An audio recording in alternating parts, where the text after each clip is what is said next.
uramukunda ugerageza uburyo ki bwose ushoboye ngo nawe agukunde ushyiramo effort nyinshi ukora buri kimwe kugira ngo agukunde rimwe na rimwe unatekereza ko buriya hari igihe azagukunda hari igihe wicara ukavuga ati wenda azankunda kuko nanjye mukunda ashobora no gukora n'akantu gato gusa wowe ukagira ngo akantu gato yagukoreye ugafata nk'akantu kanini ukabona yagukunze kandi iyo utekereje neza usanga koko atagukunda nawe iyo witekereje usanga koko mu ruhande rwawe ari wowe utanga imbaraga nyinshi mu kumukunda ariko we nta kintu na kimwe ajya kwereka yuko agukunda.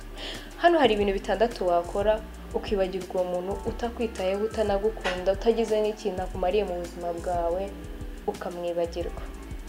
Dore uburyo bwa mbere rero ushobora gukoresha kugira ngo uwo muntu mwibagirwe koko. Icyambere, emera neza ko wishyiremo ubyishyire mu bitekerezo ko uwo muntu atagukunda. Aha ngaha ndavuga urugero, iyo ni intambwe ikomeye yo kugira ngo uvuge uti uyu muntu koko ntabwo ankunda. Niba utekereza ko atagukunda ni intambwe yo kuzagira ngo unamwikuremo. Iyo neza uzi neza ko umuntu atagukunda nta n'impamvu yo gukomeza kumukunda. Icyambere uzakora nk'urugero, niba ukunda kumuhamagara, niba umuhamagaye hita utekereza uburyo agutekerezaho. Ese uburyo umuhamagaye umutekerezaho niko nawe agutekerezaho? Icyo gihe bizagufasha gukontorora amagambo uzamubwira, uburyo witwaraga bizagabanyuka. Emera neza kuko atari gukunda, bizatuma nawe uvuga ati reka nshakisha undi muntu mushyashya. Birashoboka ko haba hari undi muntu mushyashya ugukunda ariko utabibonaga. Numenya rero umuntu ugukunda ukamutandukanya n'uwo utagukunda, uzamenya neza ko umuntu atari wawe umwibagirwe. Icya kabiri, jya kure y'uwo muntu. Jya kure y'uwo muntu. Niba ushaka kumwibagirwa, shaka ahantu ujya, kuko baravuga ngo out of sight out of mind. Ushaka kugenda ukajya ahantu ku mazi ugatembera, ukajya kuri trip y'ahantu hari hose, ukamara igihe utamubona, ukamara igihe utamutekerezaho, ukamwibagirwa. Birashoboka ko wenda utabona ubwo buryo bwo kuba wajya kure kugira ngo umwibagirwe. Mushobora kuba wenda amaho no mu nzimu, birashoboka.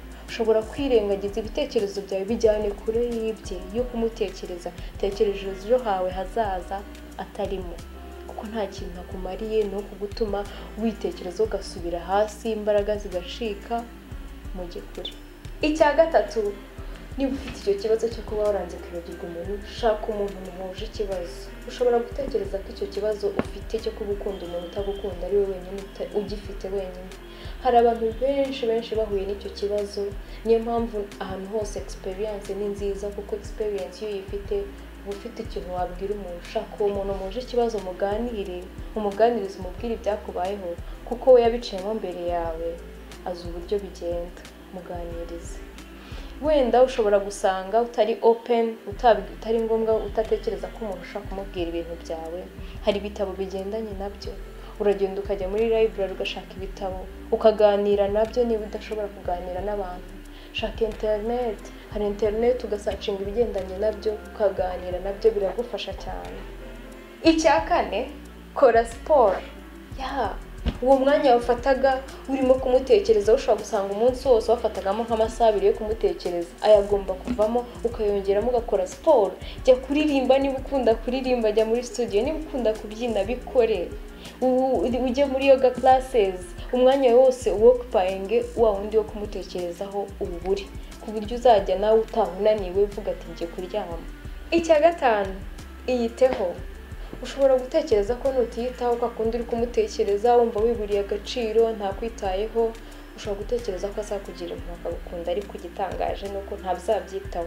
Ni wowe ugomba kwiyitaho. Iyiteho kwakundi wohoraga utekereza ngo reka ngaragare gutya mbone gutya, no, ntabwo bikwiriye ibyo ngibyo. Ugomba kwiyitaho, ukibuka kujya kugura imyenda wabona warabyibagiwe, ukibuka kujya kureba amafilime, ukarya neza ibiryo byiza, ukajya gusenga, ugasura abantu. Ya mabara wakunda kujyanisha abona warayibagiwe, ugatangira ukongera ukakibuka kumujyanisha niba uri umukobwa, tubaruka dushyiraho. Mbese ibintu byose, inkweto nziza ukongera ukazambara, bya bintu wakunda gukongera ukabisubiramo, kuko uko gukora gutyo ushobora gusanga ari undi muntu uzahita ukubona uko mbere atakubona, kuko cyagiye wabaga muri ya shusho yo kugira ngo wa muntu ukunda kubone neza. Ariko ubu ngubu uri mu ishusho yawe, uzaba watangiye kwikunda, uburyo n'undi muntu wese ashobora no kuza akagukunda uwo muntu wundi, kuko wikunze. Kandi ikintu cya mbere, iyo wihaye urukundo n'undi muntu azaza ruguhe. Icya gatandatu, wimurakarira. Kuki umurakarira? Mwifuriza ibyiza, mwifuriza amahirwe mu buzima. ese ishyire mu ruhande rwe. Ese wowe wakwifuza kubana n'umuntu ubuzima bwawe bwose uzabaho ku isi atari urukundo ari uko umugiriye impuhwe? Bitekerezeho neza. Byibura tekereza iminsi mwamaranye, wari iminsi y'ibyishimo mwagiranye. Yitekereze byibura ukomeze mu buzima, ukumane iyo smile wari ufite uyigumane n'uyu munsi. Ujye uvuga ati byibura I smiled. Mwakoze kubana nanjye, amazina ni Karen Joel. Iyi video niba yagufashije, please share this video, and for more videos please keep subscribing. Niba wayikunze, thumbs up and goodbye.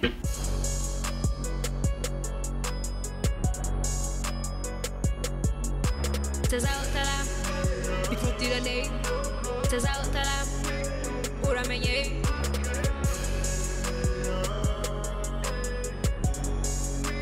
ndabivuze.